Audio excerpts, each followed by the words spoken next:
Hello class. Welcome back बच्चों। तो प्यारे बच्चों, स्टार्ट करते हैं नया लेक्चर। बेटा, नए लेक्चर में एक नए प्रैक्टिकल चैप्टर की चर्चा करने जा रहे हैं। और वो ये फाइनल के सिलेबस का आज पहला नया प्रैक्टिकल चैप्टर शुरू हो रहा है। ठीक है जी। मैंने अभी तक फाइनल के सिलेबस में बेटा, ठीक है, डेप्रिसिएशन कराया, वो बहुत सारे बच्चों के हाफ ईयरली में आ चुका है। ठीक है जी। तो उसके बाद मैंने दो अभी तक थ्योरेटिकल चैप्टर ही कराए हैं। एक कैपिटल रेवेन्यू की बात करी आपसे भी मैंने लास्ट लेक्चर। तो वो आज हम स्टार्ट करने जा रहे हैं एक नया प्रैक्टिकल चैप्टर। चैप्टर का नाम है रेक्टिफिकेशन ऑफ एरर। नई बुक में शायद चैप्टर नंबर 18 है और पुरानी बुक में बेटा 19 है। तो वो purely journal entry based chapter. जो जर्नल एंट्री में मास्टर रहे हैं वो बाय डिफॉल्ट इसमें मास्टर हो जाएंगे। जिनकी जर्नल एंट्री थोड़ी बहुत डिस्टर्ब है बेटा, उनको और मेहनत करनी पड़ेगी इस चैप्टर में, तब जाकर ये 100% क्लियर हो पाएगा। तो वो ये बात ना मैं वैसे जर्नल एंट्री के टाइम से बोलता आ रहा हूँ, आज कोई मैं पहली बार नहीं बोल रहा कि बेटा अकाउंट्स में अगर जर्नल एंट्री के आप किंग होते हो ना, तो बाय डिफॉल्ट हर चीज में किंग रहते हो अकाउंट्स में। और बेटा जो जर्नल एंट्री में परेशान रहता है वो आगे तक परेशान ही रहता है अकाउंट्स में। अब यार ये भी समझ लो, हम कॉमर्स साइड में हैं। ऐसा तो हो नहीं सकता कि हमने अब जर्नल एंट्री मतलब अकाउंट्स छोड़ दी है। इंजीनियरिंग थोड़ी करोगे भैया कॉमर्स साइड लेकर। करोगे तो ग्रेजुएशन बीकॉम कर लो, बीबीए कर लो, कुछ तो अकाउंट्स का पोर्शन रहेगा ही ना। तो चर्चा को आगे बढ़ा रहे हैं। चैप्टर नंबर 18 और यू में से 19, rectification of error. Rectification of error. बेटा एरर एरर कौन सी? सर जर्नल एंट्री करते टाइम कई बार हम एरर कर देते हैं। कई बार बेटा रॉन्ग अकाउंट को डेबिट कर देते हैं। कई बार बेटा पोस्टिंग करते टाइम एक अकाउंट में तो पोस्ट कर दिया, दूसरे अकाउंट में पोस्टिंग करना रह गया। कई बार बेटा रॉन्ग डेट डाल दी। कई बार रॉन्ग टोटलिंग कर दी। कई बार बेटा रॉन्ग अकाउंट में पोस्ट कर दिया, रॉन्ग साइड पोस्ट कर दिया। तो एरर तो बेटा बहुत सारे तरीके की। सारी एरर का करेक्शन करना हमें सीखना है। 99% एरर का करेक्शन जर्नल एंट्री से होता है। 1% एरर ऐसी हैं जिनको हम लेक्चर के थ्रू भी ठीक करते हैं। ठीक है जी। तो बाबू पहले 1% वाला मुद्दा है और फिर मैंने 99% वाला मुद्दा है। कम से कम बेटा 10 से 12 लेक्चर ये चैप्टर चलेगा ही। कोई प्रैक्टिकल चैप्टर शुरू हो जाता है तो 10-12 लेक्चर तो गए। ठीक है जी। और उसके बाद बात को आगे बढ़ाएंगे। वो मेरे को ऐसा लगता है कि दिसंबर एंड तक हम सारा सिलेबस, ऐसा भी हो सकता है 15 दिसंबर तक ही फाइनल तक का सारा सिलेबस पैक करके हमारे पास ना बेटा उसके बाद रिवीजन का समय ठीक ठाक होगा। क्योंकि ना फैब फर्स्ट वीक में या फैब सेकंड वीक में ही आपके एग्जाम में, किसी के फर्स्ट वीक में किसी के सेकंड वीक में। तो प्योरली मैं चाहता हूँ 2 महीने हमारे पास रिवीजन के बच जाए, जिसमें से 1-1.25 महीना हम रिवीजन लगाएं बेटा फाइनल का सिलेबस, और बेटा बाकी के दिन हाफ एडली से पहले का सिलेबस। तो अब अभी रेक्टिफिकेशन ऑफ एरर में ना सबसे पहला टॉपिक हम स्टार्ट कर रहे हैं, टाइप्स ऑफ एरर। अभी कुछ भी मत लिखना, जब मैं कहूंगा लिखने को बेटा तब लिखेंगे। अभी बेटा सबसे पहला टॉपिक स्टार्ट कर रहे हैं टाइप्स ऑफ एरर, कि गलतियां जो हम कर रहे हैं अकाउंट्स में बेटा वो कितने तरीके की हो सकती है। और वो गलतियां कुल हो सकती हैं बेटा 4 तरीके की। एक सबसे पहले हो सकता है बेटा error of omission. Error of omission. बेटा सेकेंड टाइप ऑफ एरर हो सकती है error of commission. Error of omission, error of commission, error of principle, error of principle, और बेटा लास्ट हो सकती है कंपनसेटिंग एरर्स। Compensating errors. तो बेटा कुल मिला के गलतियां 4 तरीके की हैं, error of omission, error of commission, error of principle और कंपनसेटिंग एरर। एक बार इनके चारों के नाम बोल दो फटाफट से।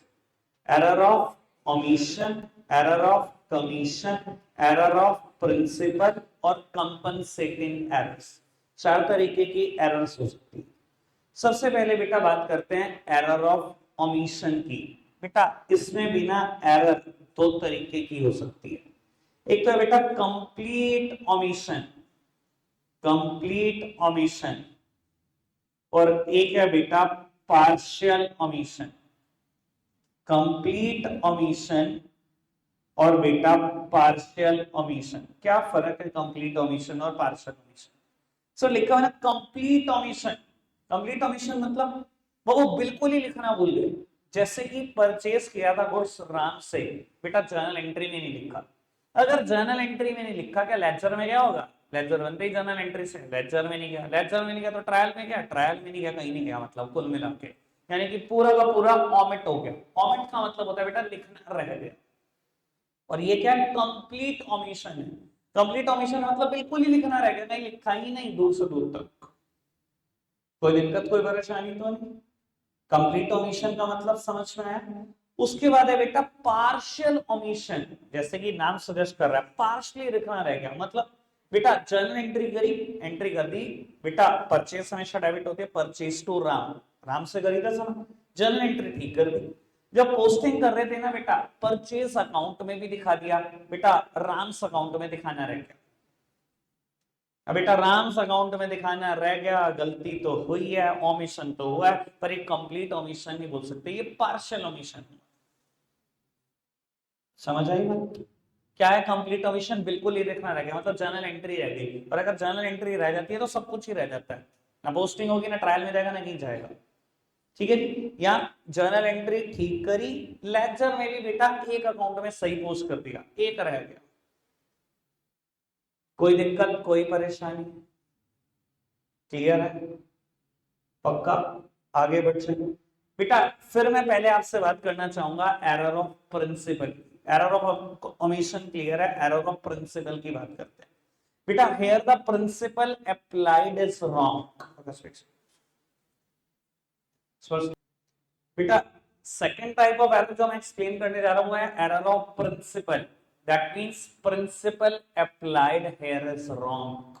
मैंने गलत प्रिंसिपल अप्लाई कर दिया, यानी कि ये जो एरर है ना बेटा, फंडामेंटल एस्पेक्ट से रिलेटेड एरर है, मैंने फंडामेंटली गलत लगा दिया बेटा। हमने ना प्रिंसिपल बहुत सारे पढ़े हैं, चाहे वो मैचिंग कंसेप्ट हो, कंजर्वेटिज्म हो, ठीक है ना, पीरियोडिसिटी हो, एक्रूवल कंसेप्ट हो, डुअल एस्पेक्ट हो, ठीक है ना, बिजनेस एंटिटी कंसेप्ट हो, मैंने बहुत सारे प्रिंसिपल पढ़े। अगर मैं कोई भी प्रिंसिपल गलत लगाऊंगा ना, वो यहाँ आ जाएगा। ठीक है जी, मोटी मोटी दो चार एग्जांपल देता हूं ताकि आपको क्लियर हो। आपने एक एसेट को परचेस किया, एक मशीनरी को परचेस किया, और बेटा उसको ऐसा रेवेन्यू एक्सपेंडिचर रिकॉर्ड कर दिया। बेटा अभी पिछला ही चैप्टर पढ़ा है, तब ताकि मतलब मेरे को लगता है सबसे ज्यादा आसान यही होगा एग्जांपल समझना, क्योंकि मैंने भी पिछला ही चैप्टर ये पढ़ा है। बेटा अगर एसेट खरीदी है तो वो एक कैपिटल एक्सपेंडिचर है।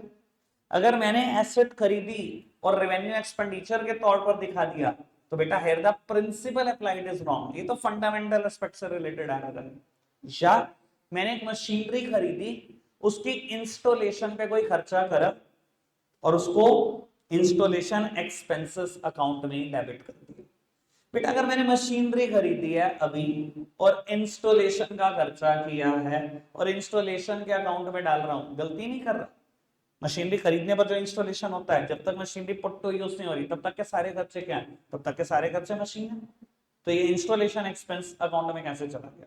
ये तो बेटा आपने प्रिंसिपल ही गलत लगाया, तो फंडामेंटल एस्पेक्ट से रिलेटेड एरर है, ये तो फंडामेंटली आप गलत हो। समझ में आती है बात? अभी तक कोई दिक्कत कोई परेशानी? कंप्लीट ओमिशन क्लियर हुआ, बिल्कुल ही लिखना रह गया, ओमिट करना मतलब लिखना रह गया। पार्शियल ओमिशन क्लियर हुआ, जर्नल एंट्री में लिख लिया, पोस्टिंग में भी बेटा एक साइड पर लिख लिया, दूसरी साइड पर रह गया। ठीक है जी, एरर ऑफ प्रिंसिपल क्लियर हुआ है? नहीं हुआ क्लियर? क्या मैं बता देता हूँ, चल एक और एग्जांपल दे देता हूँ, उससे तेरे को और अच्छा से क्लियर हो जाएगा। मान लिया मैंने मशीन खरीदी, जर्नल एंट्री क्या करनी चाहिए थी? मशीन टू कैश, मैंने एंट्री कर दी परचेज टू कैश। अगर परचेज टू कैश एंट्री कर दी, यानी कि मोटी मोटी बात समझता क्या हुआ? अगर परचेज टू कैश करिए, परचेज एक रेवेन्यू एक्सपेंडिचर है, रेवेन्यू एक्सपेंडिचर बोलते हैं तो बिजनेस में रेगुलर हो रहे हैं, रेकरिंग एक्सपेंडिचर है। लास्ट लेक्चर में प्रेजेंट थे, लास्ट लेक्चर में प्रेजेंट थे। क्या होते हैं रेवेन्यू एक्सपेंडिचर? जो रीअकरिंग एक्सपेंडिचर है, जो बार बार हो रहे हैं बिजनेस में, जैसे purchase of goods and service, बार बार होना। अगर मैं परचेज में डेबिट कर रहा हूं, रेवेन्यू नहीं दिखा रहा इसको, जस्ट सही साइड दिखा रहा हूं, दिखाना मशीन को भी डेबिट में था, दिखा मैंने परचेज को भी डेबिट में दिया, पर मैंने यहां पर फंडामेंटल एस्पेक्ट ही गलत लगा दिया। Here the principle applied is wrong. That's why it is known as error of principle. Principle ही गलत है आपके तो। कोई दिक्कत तो नहीं, अब बात समझ में आई बेटा। कंपनसेटिंग एरर बेटा टफेस्ट टू डिटेक्ट, मुझे लगता है इससे मुश्किल डिटेक्शन किसी का नहीं होता। ये क्या होती है कंपनसेटिंग एरर बेटा? Where one error is nullified by the another, it is known as compensating error. नाम समझ रहा है? कंपनसेट कर रही है एक दूसरे को। समझाता हूं कैसे बेटा। आप ना ट्रायल बैलेंस बना रहे हो, सुनना जी काम की बात। आप ट्रायल बैलेंस बना रहे हो, ट्रायल बैलेंस का फॉर्मेट होता था जिसको याद ना हो, name of account, amount debit, amount credit. और ट्रायल बैलेंस हमेशा टैली होता है अगर आपने सब कुछ ठीक ठाक कर रखा हो। ठीक है बाबू, आपने ना किसी को डिस्काउंट अलाउ की थी 100 रुपए। सुनना प्लीज, आपने किसी को डिस्काउंट अलाउ की थी 100 रुपए, और आपको बेटा किसी से ना डिस्काउंट रिसीव भी हुई थी 100 रुपए। अच्छा, अगर मैंने किसी को डिस्काउंट अलाउ की थी, मेरा खर्चा, मेरा नुकसान जर्नल एंट्री में भी डेबिट हुआ होगा। अगर कोई चीज जर्नल एंट्री में डेबिट हो गई तो लेजर में उसका बैलेंस भी डेबिट आया होगा, लेजर में बैलेंस डेबिट आया होगा तो ट्रायल में भी डेबिट आया होगा। यानी कि जो जर्नल एंट्री में जिस साइड आप रह जाते हो, हमेशा पूरी जिंदगी उसी साइड रह जाते हो। ठीक है जी, तो आपको दिखाना था 100 रुपए, यहाँ पर 100 रुपए की डिस्काउंट दी थी। ऐसे ही मुझे किसी से डिस्काउंट भी रिसीव हुई थी 100 रुपए की। दुनिया की सारी इनकम क्रेडिट होती है, एक इनकम है मुझे क्रेडिट करनी थी, जर्नल एंट्री में भी क्रेडिट, लेजर में भी क्रेडिट, बैलेंस और बेटा ट्रायल में भी क्रेडिट। ठीक है बेटा, मैंने सब कुछ ट्रायल में दिखाया, ये भी दिखाना भूल गया, ये भी दिखाना भूल गया, क्योंकि मैंने जर्नल में दिखाया इसलिए मैंने लेजर में दिखाया, इसलिए मैंने ट्रायल में भी दिखाया। बेटा ट्रायल मीट आउट हो गया? बिल्कुल मीट आउट हो गया। बेटा जब आप हायर लेवल पे एग्जाम देते हो ना, तो एक क्वेश्चन आता है, ये बात में मैंने शायद ट्रायल के टाइम पे भी आपसे की थी। ठीक है ना, नेट के एग्जाम होते हैं, ठीक है ना, नेट के एग्जाम में क्वेश्चन आता है जो अकाउंटेंसी का देता है, trial is the proof of only arithmetical accuracy, explain, 6 mark. और एक्चुअली में बेटा बिल्कुल ठीक कह रहा है। देखो आप 11th क्लास में हो, आपकी उतनी नॉलेज है, आप पता क्या बोलोगे, ट्रायल मिल गया ना, मैंने सब कुछ ठीक किया है। सर मैं आपके सामने प्रूव कर रहा हूं, ट्रायल ठीक करने का मतलब ये नहीं होता कि आपने अकाउंटिंग वाइज 100% ठीक किया सब कुछ। Trial is only the proof of arithmetical accuracy, कि आप अर्थमेटिकली ठीक हो, अकाउंटिंग वाइज ठीक हो क्या नहीं, ये कोई नहीं कह सकता। क्योंकि मैंने 100 रुपए से डेबिट की आइटम उड़ा दी, 100 रुपए से क्रेडिट की आइटम उड़ा दी, ट्रायल तो मेरा फिर भी मिल गया, तो इसका मतलब ये नहीं है मैंने अकाउंटिंग ठीक करी। समझ में आ रही बात बेटा? ऐसी एरर ढूंढनी सबसे मुश्किल होती है जहां एक एरर ने दूसरी एरर को कंपनसेट कर दिया। ऐसी एरर को हम क्या बोलते हैं? Compensating error. कंपनसेट कर दिया ना, ठीक है जी। और भी हो सकती हैं, खाली यही एक एग्जांपल नहीं है बेटा। राम को डेबिट करना था 200 से, श्याम और मोहन को क्रेडिट करना था 100 से, तीनों रह गए, तब भी कंपनसेटिंग एरर ही एग्जिस्ट हुई। where one error is compensated by the another, such an error is known as compensating errors। कोई दिक्कत कोई परेशानी तो नहीं?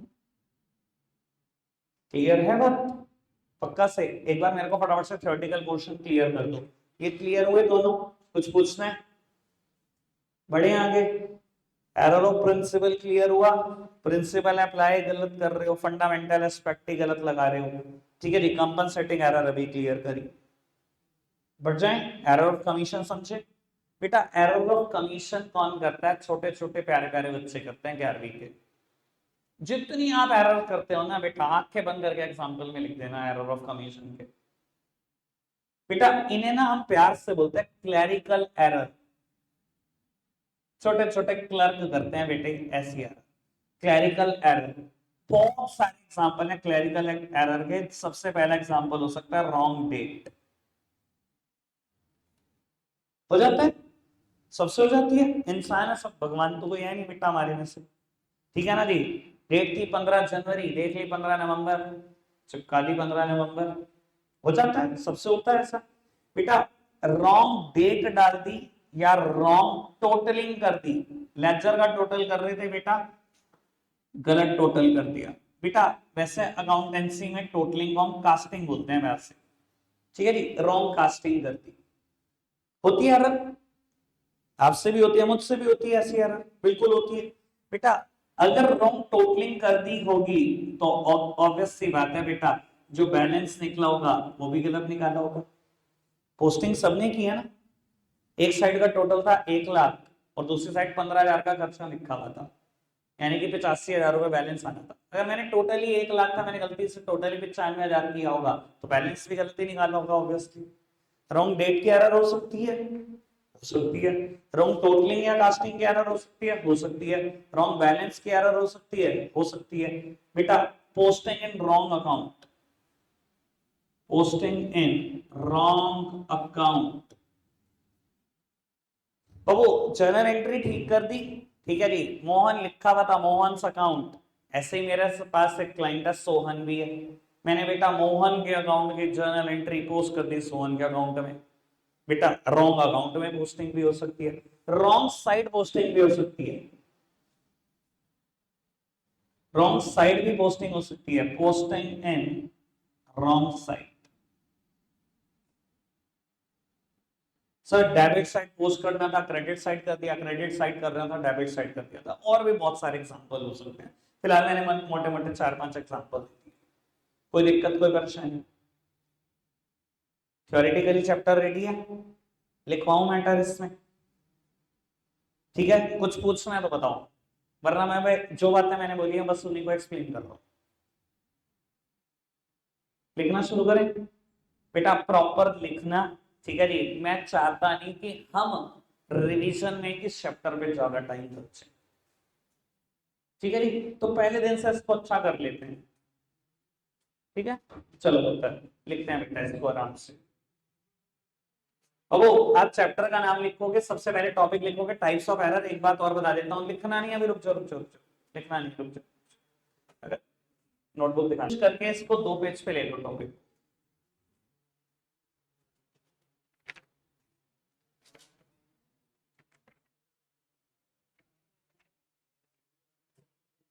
तो वो कोशिश करके इस टॉपिक को 2 पेज पे लिख दो, या तो बेटा सेंटर में ही यहाँ लिख दो, ऐसे दोनों पेज लिख दो, सेंटर में लिख दो टाइप्स ऑफ एरर। ठीक है ना, क्योंकि मैं भी मैटर बहुत सारा लिखूंगा तो ऐसा ना हो कि फंस जाओ।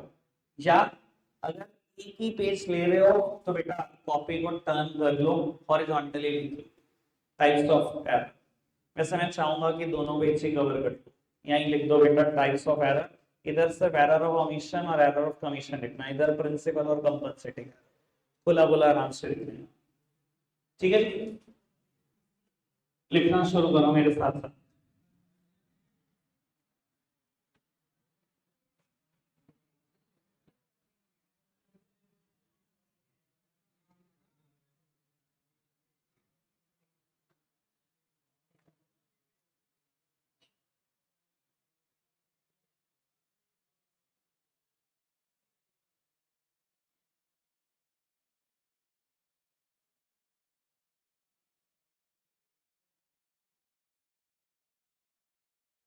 और बस लिखो फटाफट से।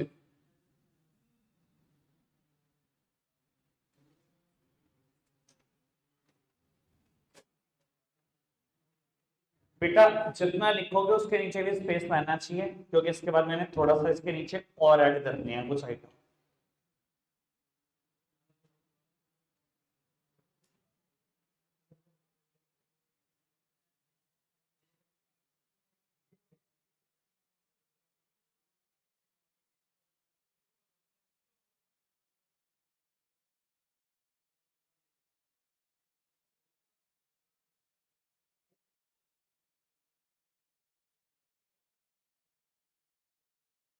एक सेकंड, एक सेकंड,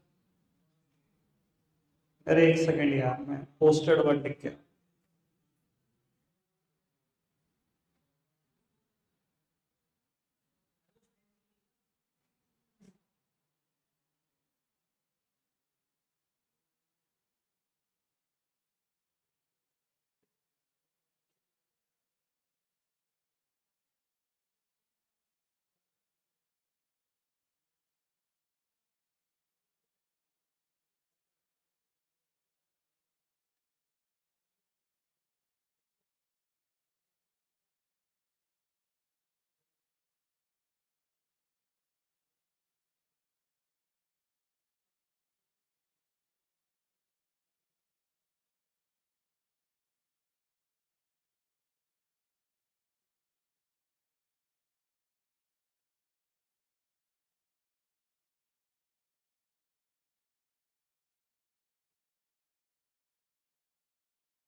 शुरू अब पहले दिन ही खराब करना चाहिए। लिख रहा हूँ क्यों?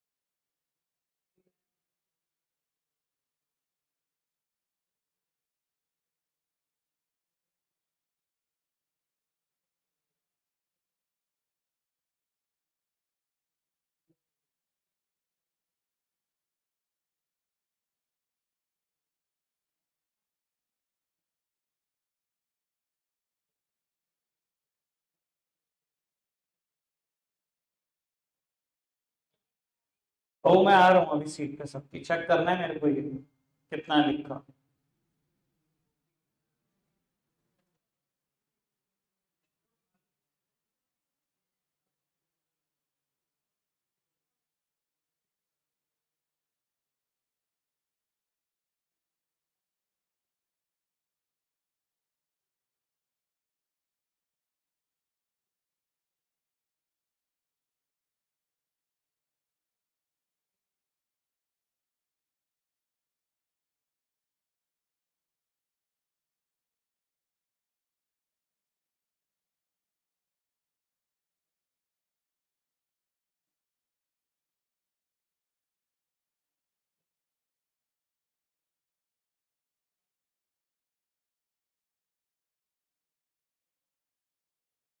लिखो बराबर से। पुलिस लिख क्यों नहीं रखी?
तो पहले इतना नोट डाउन करो फटाफट से।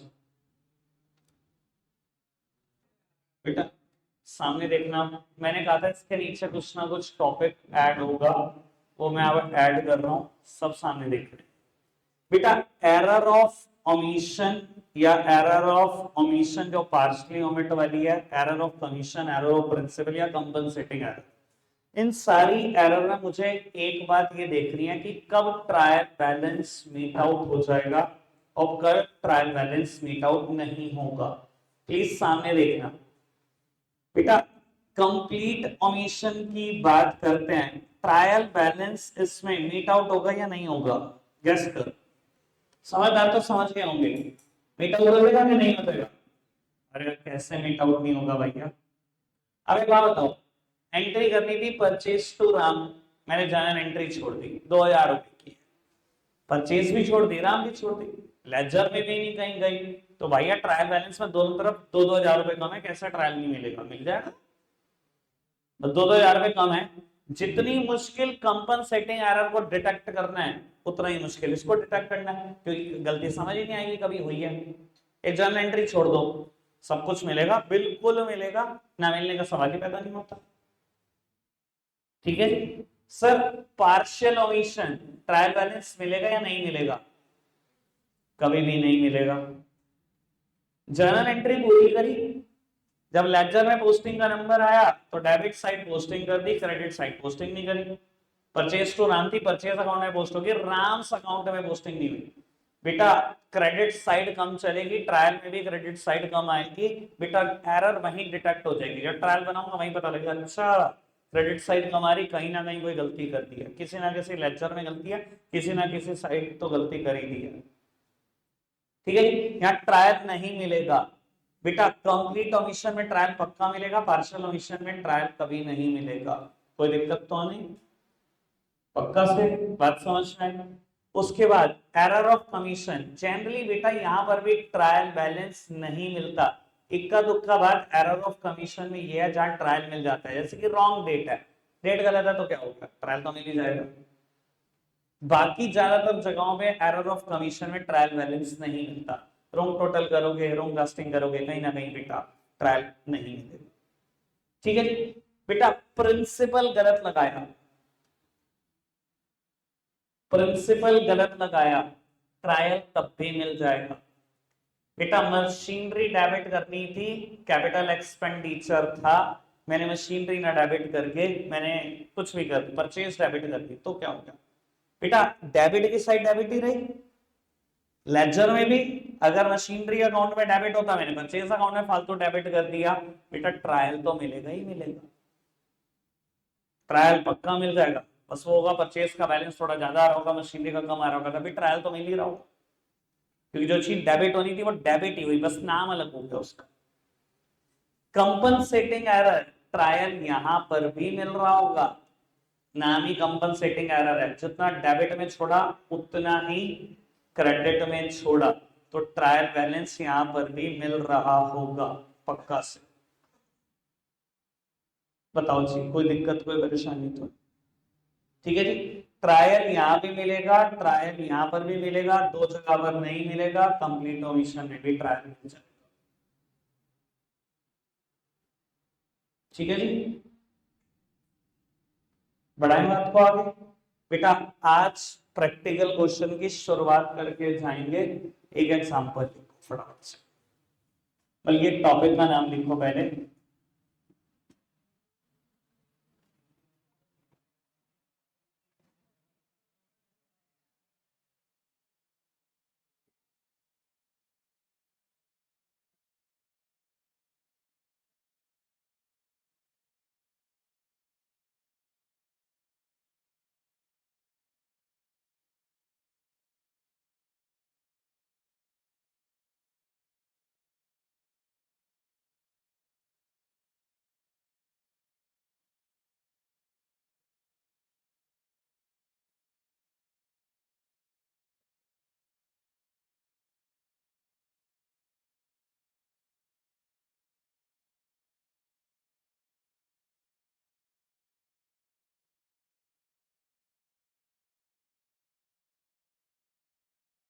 उत्तर फटाफट से लिखना प्लीज, फटाफट से जल्दी से लिखो।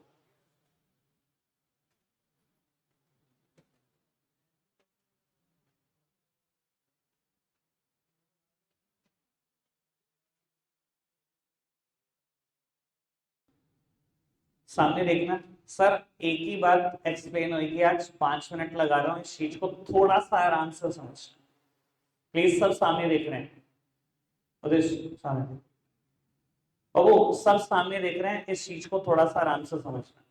बेटा कहता है purchase book was under cast by 200, मैं पहले डिटेल्ड एनालिसिस कर रहा हूं, आखिरी में बेटा एक शॉर्टकट बताने की कोशिश करूंगा, हर जगह नहीं चलेगा, ठीक है, कुछ जगह पर चल जाएगा, थोड़ा सा आसान बनेगा, लेकिन बेटा सोचोगे तो ज्यादा अच्छा रहेगा। बेटा याद है आपको हम सब्सिडरी बुक कभी बनाते थे, हमने 4 तरीके की बुक बनाई है सब्सिडरी बुक में, purchase book, cell book, purchase return book, cell return book. वहां रिकॉर्ड करते थे बेटा परचेज बुक में उधार की परचेज, परचेज बुक में क्या रिकॉर्ड करते थे, उधार की परचेज। परचेज रिटर्न कौन से वाली, जो बेटा उधार परचेज करी है उसी की रिटर्न।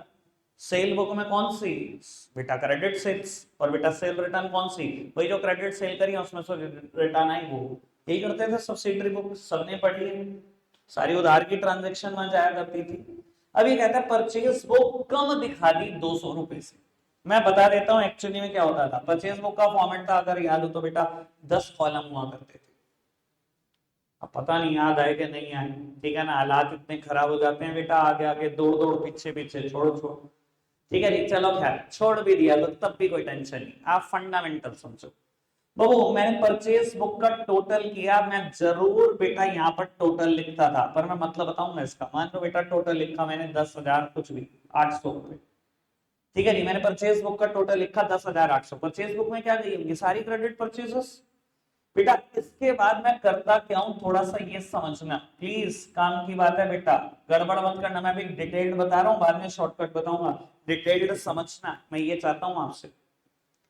बाबू परचेज बुक का मैंने टोटल किया, परचेज बुक में क्रेडिट सेल का टोटल लिख दिया मैंने 10,800, ठीक है। जब मैं परचेज अकाउंट बनाऊंगा, इसके बाद बेटा यहां वर्ड लिखूंगा टू सन्ट्रीज, दुनिया की सारी परचेजेस डेबिट होती हैं, ये सारी उधार की परचेज है, जाती तो डेबिट में ही जाती बेटा। मैंने लिखा यहां पर डेबिट में टू सन्ट्रीज और लिख दिया 10,800। सन्ट्रीज का क्या मतलब है कि ये अलग अलग बंदों से हुई परचेज है, उस बंदों की डिटेल तो परचेज बुक में है, मैंने ये टोटल उठाया चिपका दिया यहां पर, ये तो क्या उधार की परचेज। भैया परचेज अकाउंट में कौन सी परचेज जाएगी, परचेज अकाउंट में तो सारी परचेज जाएगी, चाहे क्रेडिट हो चाहे कैश, लेकिन बेटा यहां कौन सी जाएंगी बाबू, परचेज बुक में कौन सी जाएंगी, परचेज बुक में तो बेटा सिर्फ उधार जाएगी, लेकिन परचेज अकाउंट में तो सारी जाएंगी। अब बेटा मैंने जो जो परचेज कैश की होगी, एंट्री क्या की होगी, purchase to cash, purchase account is on a debit side, posting should be done on the debit side. नाम किसका होगा, सामने वाली साइड का, तो मैंने सामने वाली साइड का नाम लिखना शुरू कर दिया टू कैश। टू कैश जितनी भी मैं परचेज करता गया सब लिखता गया, कोई दिक्कत कोई परेशानी तो, जितनी परचेज करता गया सब लिखता गया।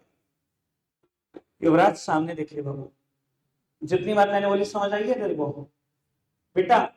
क्वेश्चन कहता है purchase book was under cast by 200, purchase book में 200 रुपए कम दिखा दिए, यानी कि दिखाने थे 11,000, मैंने कितने लिख दिए 10,800, यही किया मैंने बाबू। अगर मैंने 11,000 दिखाने थे और मैंने 10,800 दिखा दिया, अगर मैंने यहाँ 10,800 दिखाए तो परचेज अकाउंट में भी कितने गए होंगे 10,800। यानी कि अगर मुझे ठीक करना हो, प्लीज समझना, अगर मुझे इसे ठीक करना हो तो कैसे ठीक हो सकता है सर, अगर मैं टू साइड कुछ भी पर्टिकुलर लिखकर 200 रुपए लिख दूं तो ये वही 11,000 हो जाएगा जो होना चाहिए था। गलती क्या है, 200 रुपए कम दिखाए ना परचेज बुक में, परचेज बुक में कम दिखाने का सीधा सीधा सा मतलब है परचेज अकाउंट में भी गलत दिखाए। अगर परचेज अकाउंट में गलत दिखाए हैं और अगर मैं परचेज अकाउंट में 200 लिख दूं, क्योंकि सारी परचेज डेबिट होती है तो डेबिट तो लिखूंगा, तो अगर मैं डेबिट साइड कुछ भी पर्टिकुलर लिख के 200 रुपए लिख दूं, सब ठीक हो जाएगा कि नहीं हो जाएगा, बस ये बताओ, सब ठीक हो जाएगा, पक्की बात। तो बाबू ये जो मैं अभी करेक्शन करने जा रहा हूं ना, ये देखो मैंने भी हेडिंग का नाम भी नहीं पढ़ा है तुम्हें क्या, क्योंकि मुझे पता कि समझ भी नहीं आएगा। ये जो मैं करेक्शन कराने जा रहा हूं बेटा, ये मैं लेक्चर के थ्रू करेक्शन कराने जा रहा हूं, मैंने कहा था पहले 1% वाला हिस्सा खत्म करेंगे और ये कल आधे लेक्चर में खत्म हो जाएगा। तो बाबू अभी मैं करेक्शन करने जा रहा हूं, मैंने कहा लेक्चर के थ्रू करेक्शन करना, और मैंने कहा था टू साइड में कोई भी पर्टिकुलर लिखो 200 रुपए लिख दो, ठीक हो जाएगा कि नहीं हो जाएगा, आपने कहा जी बिल्कुल ठीक हो जाएगा, तो मैंने लिख दिया टू, इस इन्वर्टेड कॉमास में क्या लिखो। देखो सर हर एक टीचर का लिखवाने का तरीका अलग है, इसमें कुछ लिखवाते हैं to purchase book was under cast, ठीक है जी, कोई लिखवाता है purchase book having a less total of rupee 200। मैं आपको बता देता हूं जो तरीका हर जगह चला जाएगा, इस इन्वर्टेड कॉमास में बस एक ही वर्ड लिख देना टू, एरर रेक्टिफाइड 200 रुपए। बाबू लेजर में टोटल कितनी साइड है, दो, एक टू साइड एक बाय साइड, मतलब एक डेबिट साइड और एक क्रेडिट साइड, यानी कि लेजर के थ्रू जितने भी रेक्टिफिकेशन होते हैं बस पहला वर्ड मैटर करता है, टू लिखा है या बाय, अगर ये ठीक है तो सब कुछ ठीक है। इन्वर्टेड कॉमास में मैं हमेशा एक ही वर्ड लिखूंगा, error rectified error rectified error rectified. पहला प्रैक्टिकल समझ में आया, पहला प्रैक्टिकल पॉइंट समझ में आया, पक्का से कर दे माइंड अप, ठीक है जी, रखते हैं आज के लिए इतना ही है मेरे बच्चों, बाय बाय।